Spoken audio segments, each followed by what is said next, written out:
16 जनवरी से सीएम नीतीश कुमार एक बार फिर बिहार की यात्रा पर निकलने वाले हैं। ऐसे में इस बात की चर्चा तेज है कि क्या यात्रा के बाद कोई बड़ा फैसला लिया जा सकता है। ऐसा इसलिए क्योंकि पहले भी नीतीश कुमार राज्य की यात्रा से लौटने के बाद अहम फैसले ले चुके हैं। मंडे स्पेशल में जानिए क्या यात्रा के बाद नीतीश कुमार बड़ा फैसला लेंगे और तेजस्वी यादव क्या करने जा रहे हैं। दरअसल 2016 में शराबबंदी लागू करने के बाद दिसंबर 2017 में नीतीश समीक्षा यात्रा पर निकले थे। उस दौरान उन्हें सख्त कानून के दुरुपयोग की शिकायतें मिली। इसके बाद जुलाई 2018 में शराबबंदी कानून में 16 बदलाव किए गए। पहली बार शराब पीने वालों को जुर्माना देकर छोड़ने का प्रावधान आया और घर में शराब मिलने पर पूरे परिवार को जेल भेजने की व्यवस्था खत्म की गई। अप्रैल 2023 में जहरीली शराब से मौत के मामलों में 4 लाख रुपए मुआवजा देने का फैसला भी समाधान यात्रा के बाद लिया गया था। अब विधानसभा चुनाव के दौरान शराबबंदी को लेकर सत्ता पक्ष और विपक्ष दोनों ओर से सवाल उठे हैं। ऐसे में कानून में फिर बदलाव की चर्चा है। इसके अलावा महिलाओं के लिए योजनाओं का ट्रैक रिकॉर्ड भी यात्रा से जुड़ा रहा है। दिसंबर 2024 की प्रगति यात्रा के बाद महिला रोजगार योजना की घोषणा की गई थी। इस बार भी माना जा रहा है कि महिलाओं को कोई नया तोहफा मिल सकता है। पॉलिटिकल एक्सपर्ट मानते हैं कि सीएम की यात्राएं सिर्फ प्रशासनिक निरीक्षण नहीं होती, बल्कि विकास के रोड मैप और काम की समस्याओं को समझने का जरिया भी होती है।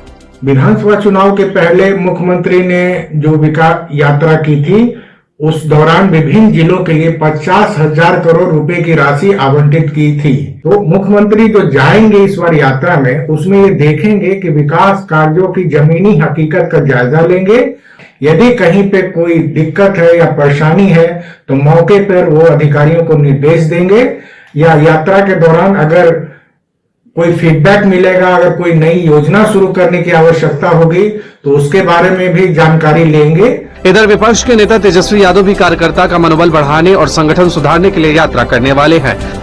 तेजस्वी यादव दिल्ली लौट गए हैं विदेश में छुट्टियां मनाने के बाद।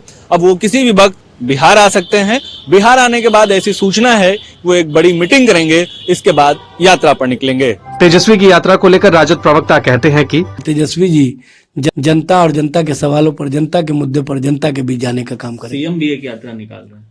देखिए, सीएम का यात्रा कहीं ना कहीं भाजपा से दबाव के राजनीति से निकलने का ये एक राजनीतिक कोण है। से ये लोग कहीं ना कहीं अपनी राजनीति और राजनीतिक भूमिका तो तलाश लेते हैं, लेकिन बिहार और बिहार की जनता की भूमिका में इन लोगों का कोई सोच स्पष्ट रूप से नजर नहीं आता। फिलहाल अब देखना होगा कि बिहार की सियासत में सीएम और तेजस्वी का दौरा सिर्फ समीक्षा होगा या फिर आने वाले दिनों में फैसले की दिशा तय करेंगे।